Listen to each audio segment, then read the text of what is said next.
সকালটা দেখো, আজ শনিবার বেরোলাম, ভাবলাম ফুচকা খাবো, বৃষ্টি পড়ছে ছেড়ে দাও।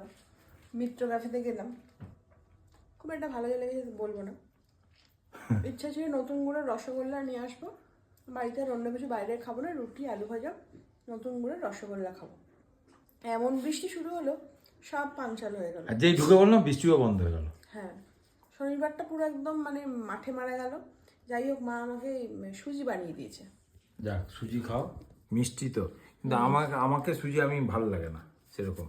আমার ভালো মিষ্টি মুখ করতে আমার বেশি ভালো লাগে না, বুঝলি তো। আমি একটু টক তেতো ওইসব ভালোবাসি। আমি তো লোকটাই এরকম না, লোক তো। হ্যাঁ, তোর মুখে লোকের সাথে ঝগড়া করি। যাওয়ার সময় বেরোনোর আগে যে কি ঝগড়া করলো আমার সঙ্গে, তোমরা ভাবো কুণাল দা কত ভালো, অ্যাকচুয়ালি মানুষটা হচ্ছে অতীব বদ একটা লোক। এত তোর বাজে ব্যবহার।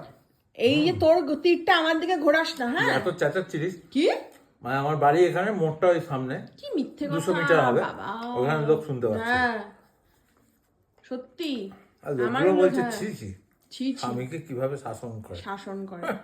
আর সেই লোকগুলো শুনলো না যে তার বউয়ের সাথে কিভাবে কথা বলছিল। ওরা শুনতে পারে না আমার কথা, আমি আস্তে আস্তে আমি বলি। যেটা বলছি ও আমি আমাকে মিনমিন মিথ্যে করে বানিয়ে বলি। দিচ্ছে, আমাকে মিথ্যে বানিয়ে দিচ্ছে। বলছে রাস্তায় বেরোবে পয়সা আগে- নেই, আমি বলছি টাকা নেই, আগে বলছে হয়তো না আমাদের নেই। ঘরের দরজাটা আমি ভেঙেই দিতাম। আর যদি দরজাটা ভাঙতো তোর মাথাটাও আমি ভেঙেই দিতাম, বদমাইশ। ওর তুই দরজা- খাচ্ছিস খা।